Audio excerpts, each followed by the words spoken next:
वो अपनी जिंदगी में बेहद खुश होते हैं। दोनों का शौर्य नाम का एक बेटा भी होता है, जिस पर दोनों ही अपनी जान छिड़कते हैं। शेखर, अब तो आप शौर्य को अपनी गोद से नीचे उतार दीजिए, उसके सोने का टाइम हो रहा है। नहीं रूपा, इसे मेरे पास ही रहने दो प्लीज।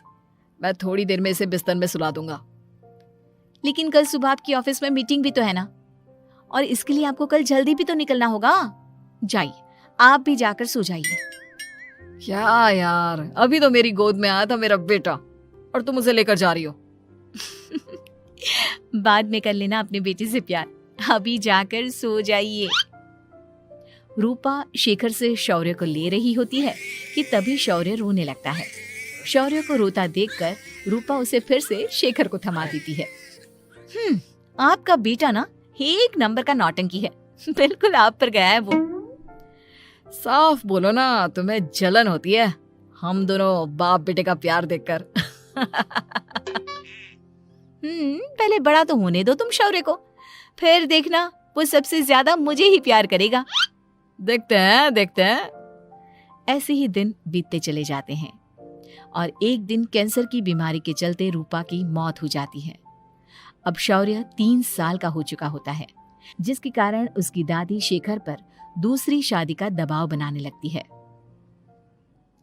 शेखर, शौर्य अभी बहुत छोटा है और उसे इस समय एक माँ के प्यार की बहुत जरूरत है। माँ, मुझे दूसरी शादी नहीं करनी। क्या पता जो दूसरी औरत आएगी वो मेरे बेटे को एक माँ का प्यार दे या ना दे। तो रूपा की छोटी बहन वैशाली से ही शादी क्यों नहीं कर लेता? वो तो शौर्य को एक माँ का प्यार पूरा दे सकती है ना। मैंने कहा ना माँ, मुझे दूसरी शादी नहीं करनी, और अपनी ही पत्नी के बहन से तो हरगिज नहीं। ऊपर से अगर रूपा देख रही होगी तो वो क्या सोचेगी? अपने लिए ना सही, लेकिन तुझे शौर्य के लिए तो शादी करनी ही पड़ेगी ना बेटा। शेखर कुछ कहता उससे पहले ही अंजुमन उसे रूपा की कसम दे देती है, जिसके आगे मजबूर होकर शेखर शादी के लिए हामी भर देता है। देखो वैशाली, मैंने तुमसे शादी सिर्फ अपने बच्चे के लिए की है। मैं चाहता हूं कि तुम उसे एक माँ का भरपूर प्यार दो। शौर्य, आपके साथ साथ मेरा भी कुछ लगता है। अगर आप मुझसे शादी नहीं भी करते तब भी मेरा प्यार शौर्य के लिए कभी कम या ज्यादा नहीं होता। शादी के कुछ दिनों बाद ही शेखर की माँ की भी मौत हो जाती है। वैशाली शौर्य को एक माँ से भी बढ़कर प्यार देती है। शौर्य को लेकर वैशाली का यूं निस्वार्थ प्यार देखकर शेखर को भी उससे प्यार हो जाता है और कुछ सालों बाद शेखर और वैशाली का भी लड़का हो जाता है। लेकिन इसके बाद वैशाली का शौर्य को लेकर बर्ताव बदलने लगता है। वैशाली, मैं देख रहा हूं तुम आजकल शौर्य का जरा भी ध्यान नहीं रख रही हो। मुझे पता नहीं था कि आदित्य के होने के बाद तुम इतना बदल जाओगी। आदित्य मेरा अपना सगा खून है और शौर्य दीदी का, फिर मैं दोनों में अंतर कैसे नहीं करूं? माँ भले ही दोनों के अलग अलग है, लेकिन पिता तो एक है ना। अगर मुझे पहले पता होता कि तुम इतनी जल्दी बदल जाओगी तो मैं कभी तुमसे शादी ही नहीं करता। हाँ, तो किसने कहा था आपसे मुझसे शादी करने के लिए? मैं थोड़ी ना आई थी आपके पास, आपकी माँ ही आई थी मेरे घर आपका रिश्ता लेकर। वैशाली, मुझे तुमसे ऐसी उम्मीद नहीं थी। गुस्से में शेखर अपना पैर पटकता हुआ शौर्य को वहां से लेकर चला जाता है। पापा, मम्मा मुझसे प्यार क्यों नहीं करती? क्या मैं उनका सगा बेटा नहीं हूँ इसलिए मुझसे प्यार नहीं करती? मम्मा नहीं करती तो क्या हुआ बेटा, पापा तो करते हैं ना आपसे प्यार। कुछ दिनों के बाद, आज तुझे खाना पीना कुछ नहीं मिलेगा, चल चुपचाप से अपने रूम में जाकर सो जा। माँ, अब भाई को खाना क्यों नहीं दे रही हो? बेटा तू आराम से खाना खा, इस नालायक की चिंता मत कर। एक दिन खाना नहीं खाएगा तो मर नहीं जाएगा ये। अगर भैया नहीं खाएंगे तो मैं भी नहीं खाऊंगा। तू अपने भाई का भक्त क्यों बन रहा है? ये तेरा सौतेला भाई है, सगा नहीं जो तू लक्ष्मण बन रहा है। माँ, आपको इतना भी नहीं मालूम? श्री राम और लक्ष्मण सगे भाई नहीं थे। श्री राम माता कौशल्या और लक्ष्मण माता सुमित्रा की कोख से जन्मे थे। दोनों के सिर्फ पिता एक थे, लेकिन माँ अलग थी।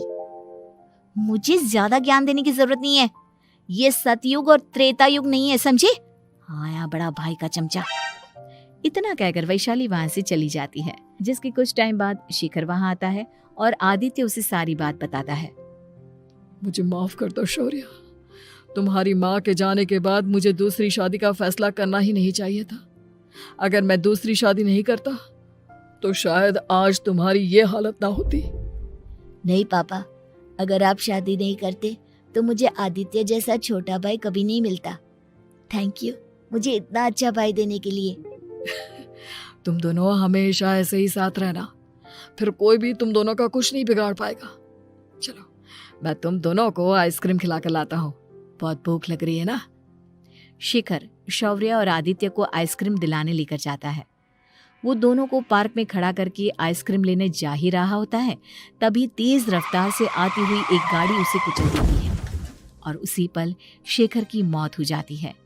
जिसके बाद शौर्य की जिंदगी नर्क से भी बदतर हो जाती है। सुन रे चिरकुट, इस घर के किसी भी सामान को मेरी मर्जी के बगैर हाथ मत लगाना। इन सब पर अब तेरा कोई हक नहीं है, समझा? ठीक है माँ, मैं आपकी इजाजत के बगैर किसी चीज को हाथ नहीं लगाऊंगा। चल जाकर अब पूरे घर की सफाई कर। महज 7 साल का शौर्य वैशाली के कहने पर अपने नन्हे नन्हे हाथों से पूरे घर की सफाई करने लगता है। ऐसे ही दिन बीतने लगते हैं, लेकिन मासी से माँ बनी वैशाली को उस मासूम से बच्चे पर जरा भी तरस नहीं आता। क्यों शौर्य, ये घर में इतनी गंदगी कैसे हो रही है? ढंग से सफाई नहीं की है क्या तूने? माँ मैंने तो अच्छे से सफाई की थी, लेकिन आदित्य बार बार इधर उधर चलकर गंदा कर देता है। अच्छा, खुद से एक काम ढंग से नहीं होता और अपनी गलतियों का जिम्मेदार मेरे बेटे को ठहराता है। इतना कहकर वैशाली बांस का डंडा उठाकर शौर्य को जोर जोर से मारने लगती है। तभी वहां वैशाली के मायके वाले भी आ जाते हैं और उसकी सारी करतूतें देख लेते हैं। माँ मैं ऐसा क्या करूं जिससे आप मुझे भी आदित्य के जितना प्यार करोगी? बोलिए ना माँ, मेरे क्या करने से आपके अंदर मेरे लिए ममता जागेगी? वैशाली शौर्य की एक नहीं सुनती, उसके ऊपर डंडे बरसाती जाती है। हद पार होते देख वैशाली की माँ उसका हाथ पकड़ती है और जोर से उसे थप्पड़ मारती है। यही सब करने के लिए तूने दामाद जी से शादी की थी? हमने सपने में भी तुझसे ऐसी हरकत की उम्मीद नहीं की थी। तू माँ नहीं, माँ के नाम पर एक धब्बा है। बस कीजिए माँ, आदित्य के इस दुनिया में आने से पहले मैंने इसे बहुत प्यार किया था, लेकिन अब जब मेरी खुद की औलाद है तो मैं किसी और के बच्चे से प्यार क्यों करूं? अरे नालायक औरत, जिसे तू किसी और का बच्चा कह रही है वो तेरी खुद की सगी बहन का बच्चा है। बहन है तो क्या हुआ, मेरे अपने बच्चे से बढ़कर तो नहीं हो सकता ना ये कभी। अगर यही बात थी तो तू हमें पहले बता देती, हम शौर्य को अपने साथ ले जाते। उसे इस तरह प्रताड़ित करने की क्या जरूरत थी? अगर आपको लेकर जाना है ना तो ले जाइए इसे, मैं नहीं रोकूंगी। नहीं माँ, मुझे कहीं नहीं जाना, मुझे आपके साथ ही रहना है। मैं तेरी कोई माँ बाबा नहीं हूँ, तेरी माँ मर चुकी है, समझा? अब निकल जा मेरे घर से। माँ अब बहुत गंदी हो, मुझे भी नहीं रहना आपके साथ, मैं भी भाई के साथ ही जाऊंगा। अरे तू क्यों जाएगा, तू तो मेरा सगा बेटा है, जाने दे इसे। हम यहाँ ऐश से रहेंगे, तुम्हारे पापा बहुत सारी जमीन जायदाद छोड़ गए हैं तुम्हारे लिए। नहीं माँ, मुझे भाई के साथ जाना है। आप अच्छी नहीं हो, आप बहुत बुरी हो, आप भाई को बहुत परेशान करती हो। देख वैशाली, तुझसे ज्यादा समझ तो इस मासूम बच्चे में है। ये तेरे बुरे कर्मों का ही नतीजा है जो आज तेरी सगी औलाद खुद से तुझे ठुकरा रही है। आदित्य, तुझे इस शौर्य ने भड़काया है ना मेरे खिलाफ? नहीं माँ, मुझे किसी ने भड़काया नहीं, पर मैं सब देखता हूँ, सब समझता हूँ। भाई बहुत अच्छा है, वो आपकी जैसा नहीं है। चलिए नानी। इतना कहकर वैशाली के मायके वाले आदित्य और शौर्य को अपने साथ ले जाते हैं और इस तरह वैशाली बड़े से घर में अकेली पड़ जाती है।